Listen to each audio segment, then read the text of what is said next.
রান্না করতে আসার পরে দেখি রান্নার তেলটাই শেষ হয়ে গেছে। যাই হোক, তো কি আর করার, সকাল সকালে যেহেতু রান্না করতে চলে আসছি, তো অনেক সকালবেলা রান্নাটা আর কি শুরু করে দিছি। দোকানও নিচের আর কি খোলে নাই, তো আর কি ভাবলাম যে মাছটা রান্না করতেছে ওই মাছের তেল দিয়ে আর কি মাছটা রান্না করে ফেলি।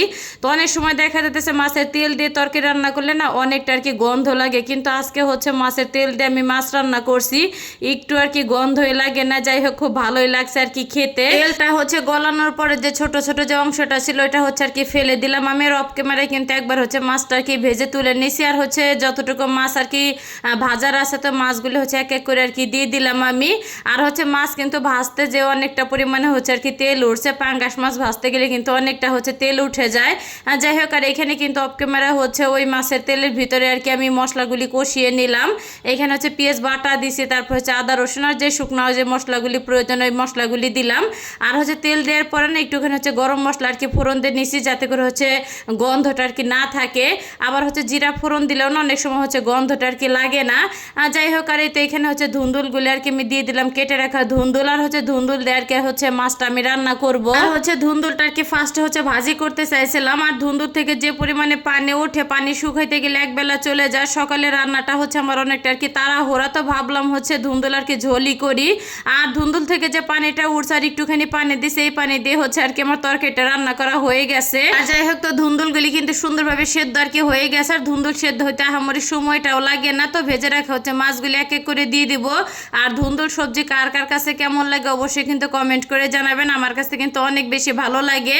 ঝোল বা ভাজি যেইভাবে রান্না করা যায় না কেন, খেতে কিন্তু অনেক অনেক ভালো লাগে। আর ধুন্দুল দিয়ে পুঁই শাক ভাজি করলে কিন্তু আরো বেশি ভালো লাগে খাইতে। তো এই তো কাঁচামরিচটা কিন্তু দিয়ে দিলাম। এখন 5 থেকে 6 মিনিটের মতন আর কি আমি রান্না করে নেব। আর সারা দেশে যে পরিমাণে বৃষ্টি নামতেছে থামার কিন্তু কোনো গল্পই নাই। মনে হয় যে সকালবেলায় সন্ধ্যা লেগে গেছে, এমন একটা অবস্থা আর কি হয়ে গেছে। যাই হোক, কবে যে থামবে তার কোনো ঠিক নাই। তো চারপাশে কিন্তু অনেকটা পাখি কিচির মিচির করতেছে। এই মাত্র একটুখানি আর কি বৃষ্টি থামলো, তো লাস্টে একটুখানি আর কি নুন প্রয়োজন ছিল, নুনটা দিয়ে নেড়েচে আর কি চুলাটা আমি বন্ধ করে দেবো, কারণ রান্নাটা কিন্তু আমার হয়ে গেছে। আর এই ধুন্দুলের তরকারিটা খেতে এত বেশি মজা হয়েছে, আর ধুন্দুলটা সবুজ সবুজ আর কি রয়েছে না, এর জন্য আমার কাছে মনে হয় যে বেশি ভালো লাগছে খাইতে। গেল 2 দিন আর কি লং ভিডিও আমি দেই নাই, তো ভাবলাম আজকে ছোট্ট একটা লং ভিডিও আর কি দিয়ে দেই আমি। তো লং ভিডিও তো সপ্তাহে প্রায় 5-6টার মতন আর কি দেওয়ার চেষ্টা করি। জানি না তারপর যে পরিমাণে ভিডিওর ভিউ, বর্তমান ভিউ বাড়ার কোনো সম্ভাবনাই দেখতেছি না। রানিং এর কি কথা বলবো, রানিং তো নাই বললে চলে। আর এই তো রান্না বান্নার পরে খাওয়া দাওয়া করে তারপর একটু ড্রাগন ফল আর কি কাটতে আসলাম। তো ড্রাগন ফলটা না এত বেশি মিষ্টি ছিল, অনেক অনেক ভালো ছিল আর কি।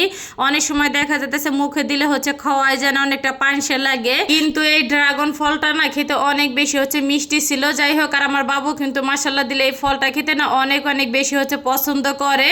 তো সব মিলে কেমন লাগলো আজকের ভিডিওটা অবশ্যই কিন্তু সবাই কমেন্ট করে জানাবেন। তো সবাই ভালো থাকবেন, সুস্থ থাকবেন, যার যার খেয়াল রাখবেন। তো ভিডিওটা আমি এইখানে শেষ করলাম। আসসালামু আলাইকুম।